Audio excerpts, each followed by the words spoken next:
ನಮಸ್ತೆ, welcome back to my channel. ಇವಾಗ summer time ಅಲ್ವಾ, ತುಂಬ ಬಿಸಿಲಿರುತ್ತೆ. ಈ ಬಿಸಿಲಿನ ಕಾಲಕ್ಕೆ ಒಂಥರ ಮಾಡಿಸಿರೋ ಅಂಥ ಜ್ಯೂಸು ಅಥವಾ ಹಾಲಂತ ಹೇಳ್ಬೋದು. ತುಂಬ ರುಚಿಕರವಾಗಿರುತ್ತೆ, ಒಂಥರ ಆರೋಗ್ಯಕರವಾದ ಪಾನೀಯ ಅಂತಲೇ ಹೇಳ್ಬೋದು. ಇದು ಹೆಸರು ಕಾಳಿಂದ ಮಾಡಿರೋ ಅಂಥ ಹಾಲು ದೇಹಕ್ಕೂ ತಂಪು ಮತ್ತು ತ್ವಚೆಯ ಆರೋಗ್ಯಕ್ಕೆ ಅಂದರೆ ಸ್ಕಿನ್ ಗ್ಲೋ ಮಾಡೋಕ್ಕೆ ಮತ್ತು ಕೂದಲಿನ ಆರೋಗ್ಯಕ್ಕೂ ತುಂಬ ಸಹಾಯಕಾರಿಯಾಗಿದೆ. ತುಂಬ ರಿಚ್ ಫೈಬರ್ನ ಅಂಶ ಹೊಂದಿದೆ ಮತ್ತು ಪ್ರೋಟೀನ್ ಅಂಶ ಕೂಡ ತುಂಬ ಹೊಂದಿದೆ. ರುಚಿನೂ ಇದೆ, ಆರೋಗ್ಯನೂ ಇದೆ. ಖಂಡಿತ ಈ ರೆಸಿಪಿ ನಿಮ್ಗೆ ಇಷ್ಟ ಆಗುತ್ತೆ ಅಂದ್ಕೊಂಡಿದ್ದೀನಿ.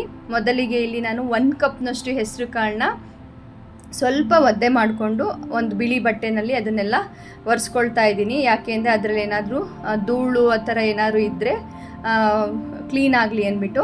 ನಂತರ ಒಂದು ಸ್ವಲ್ಪ ದಪ್ಪ ತಳ ಇರೋ ಪಾತ್ರೆ ತೊಗೊಳ್ಳಿ. ಬಿಡಬಾರ್ದು, ಇದೇ ರೀತಿ ಮಗುಚ್ತಾ ಇರಬೇಕು ಹೆಸರು ಕಾಳನ್ನ. ತುಪ್ಪ ಅಥವಾ ಎಣ್ಣೆ ಯಾವುದು ಹಾಕ್ಕೋಬೇಡಿ, ಚೆನ್ನಾಗಿ ಡ್ರೈ ರೋಸ್ಟ್ ಮಾಡ್ಕೊಳ್ಳಿ.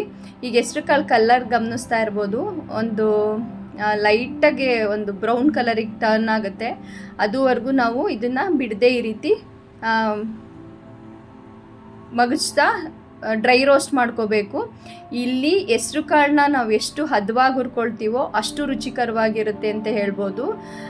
ಈ ಜ್ಯೂಸು ನೋಡಿ, ಈಗ ಒಳ್ಳೆ ಕಲರ್ ಚೇಂಜ್ ಆಗಿದೆ. ಎಲ್ಲೂ ಸೀದೋಗಬಾರ್ದು. ನಂತರ ತಣ್ಣಗಾಗಲಿ, ಬಿಸಿ ಬಿಸಿ ಗ್ರೈಂಡ್ ಮಾಡಬೇಡಿ. ತಣ್ಣಗಾದ ನಂತರ ಜಾರ್ಗೆ ಹಾಕಿ ಫಸ್ಟು ಅದನ್ನು ಫುಲ್ಲು ಎಷ್ಟು ಸಾಧ್ಯ ಅಷ್ಟು ನುಣ್ಣಗೆ ಪೌಡ್ರ್ ಮಾಡ್ಕೊಳ್ಳಿ.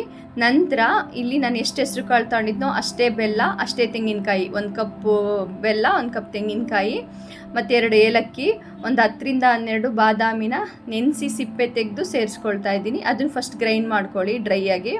ನಂತರ ನೀರನ್ನ ಸೇರಿಸಿ ಎಷ್ಟು ಸಾಧ್ಯ ಅಷ್ಟು ನುಣ್ಣಗೆ ಗ್ರೈಂಡ್ ಮಾಡ್ಕೊಳ್ಳಿ. ನಂತರ ಇದನ್ನು ಹಾಗೆ ಕೂಡ ನೀವು ಫಿಲ್ಟ್ರ್ ಮಾಡ್ದೇನೂ ಬಳಸ್ಬೋದು. ಆದರೆ ಮಕ್ಕಳೆಲ್ಲ ಕುಡಿಯೋಕ್ಕೆ ಸ್ವಲ್ಪ ಇದನ್ನು ಸೋಸಿದ್ರೇ ಇಷ್ಟಪಟ್ಟು ಕುಡಿತಾರೆ, ಅದರಿಂದ ನಾನು ಸೋಸ್ತಾ ಇದ್ದೀನಿ. ಇಲ್ಲಿ 2 ಕಪ್ನಷ್ಟು ಕಾಯಿಸಿ ಆರಿಸಿರೋ ಅಂಥ ಹಾಲನ್ನ ತಗೊಳ್ತಾ ಇದ್ದೀನಿ.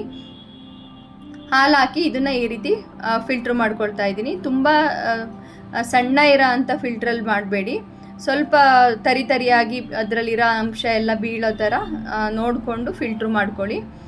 ಹಾಲು ಹಾಕಿ 2 ಗ್ಲಾಸ್ ಹಾಲು ಹಾಕಿ ಫಿಲ್ಟ್ರ್ ಮಾಡಿದ ಮೇಲೆ ಹಂತವಾಗಿ ನಾನು ಮತ್ತೆ ಒಂದು 2.5ರಿಂದ 3 ಗ್ಲಾಸ್ನಷ್ಟು ನೀರನ್ನ ಸೇರಿಸಿ ಫಿಲ್ಟ್ರ್ ಮಾಡ್ತಾ ಬಂದೆ. ಇದು ತುಂಬ ಗಾಢವಾಗೂ ಇರಬಾರ್ದು, ಅಂದರೆ ತುಂಬ ಗಟ್ಟಿಯಾಗೂ ಇರಬಾರ್ದು, ತುಂಬ ತೆಳುವಾಗೂ ಇರಬಾರ್ದು.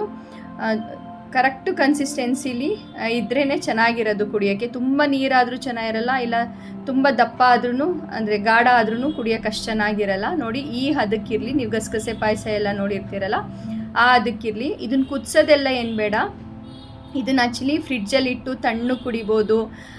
ಇಲ್ಲಿ ಸಬ್ಜಾ ಸೀಡು ಅಥವಾ ಚಿಯಾ ಸೀಡ್ ಅಂತ ಏನು ಹೇಳ್ತೀರಾ, ಅದನ್ನು ಒಂದು 3 ಸ್ಪೂನಷ್ಟು ನಾನು ಒಂದು ಅರ್ಧ ಗಂಟೆ ಮುಂಚೆ ನೆನೆಯೋಕ್ಕೆ ಹಾಕಿದ್ದೆ, ಅದನ್ನ ಈಗ ಸೇರಿಸ್ತಾ ಇದ್ದೀನಿ. ನಂತರ ಐಸ್ ಕ್ಯೂಬ್ನ ಸೇರಿಸ್ತಾ ಇದ್ದೀನಿ. ನೀವು ಫ್ರಿಡ್ಜಲ್ಲಿಟ್ಟರೆ 1 ಅವರ್ ಫ್ರಿಡ್ಜಲ್ಲಿಟ್ಟು ತಣ್ಣಗೆ ಸರ್ವ್ ಮಾಡ್ಬೋದು. ಇಲ್ಲ ಇಮ್ಮಿಡಿಯೇಟ್ ಸರ್ವ್ ಮಾಡ್ತೀನಿ ಅಂದರೆ ಈ ಥರದ್ದೊಂದಷ್ಟು ಐಸ್ ಕ್ಯೂಬ್ಗಳ್ನ ಹಾಕಿ ಮಿಕ್ಸ್ ಮಾಡಿ ಇದನ್ನು ಆ್ಯಕ್ಚುಲಿ ತಣ್ಣಗೆ ಕುಡಿಯೋಕ್ಕೇ ತುಂಬ ಚೆನ್ನಾಗಿರುತ್ತೆ.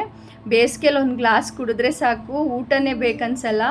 ಒಂಥರ ರುಚಿನೂ ಇದೆ, ಆರೋಗ್ಯನೂ ಇದೆ, ದೇಹಕ್ಕೆ ತಂಪು, ಕೂದಲಿನ ಮತ್ತು ತ್ವಚೆಯ ಆರೋಗ್ಯಕ್ಕೆ ತುಂಬ ಸಹಾಯಕಾರಿಯಾಗಿದೆ. ತುಂಬ ಪ್ರೋಟೀನ್ ಅಂಶ, ಫೈಬರ್ ಅಂಶ ಕೂಡ ಹೊಂದಿದೆ. ಮಿಸ್ ಮಾಡಬೇಡಿ ಈ ರೆಸಿಪಿನ, ಸೇವ್ ಮಾಡ್ಕೊಳ್ಳಿ. ಖಂಡಿತ ಟ್ರೈ ಮಾಡಿದ ಮೇಲೆ ಕಾಮೆಂಟ್ ಸೆಕ್ಷನಲ್ಲಿ ತಿಳಿಸಿ ನಿಮಗೆ ಹೇಗೆ ಅನ್ನಿಸ್ತು, ರುಚಿ ಇಷ್ಟ ಆಯಿತಾ, ಹೇಗೆ ಅನ್ನಿಸ್ತು ಅಂತ. ಇಷ್ಟ ಆದರೆ ಸೇವ್ ಮಾಡಿ, ಶೇರ್ ಮಾಡಿ, ಈ ವಿಡಿಯೋಕ್ಕೊಂದು ಹೈಪ್ ಕೊಡಿ. ಮಿಸ್ ಮಾಡಬೇಡಿ. ಈ ಬೇಸಿಗೆಗೆ ಒಂಥರ ಮಾಡಿಸಿದ ರೆಸಿಪಿ ಅಂತ ಹೇಳ್ಬೋದು. ಖಂಡಿತ ಟ್ರೈ ಮಾಡಿದ ಮೇಲೆ ಕಾಮೆಂಟ್ ಸೆಕ್ಷನಲ್ಲಿ ತಿಳಿಸಿ ಹೇಗೆ ಬಂತು ಅಂತ. ತುಂಬ ಚೆನ್ನಾಗಿರುತ್ತೆ, ನಿಮ್ಮೆಲ್ಲರಿಗೂ ಇಷ್ಟ ಆಗುತ್ತೆ ಅಂದ್ಕೊಂಡಿದ್ದೀನಿ. ಮತ್ತೆ ಸಿಗುವ ನೆಕ್ಸ್ಟ್ ವಿಡಿಯೋದಲ್ಲಿ. ಬಾಯ್.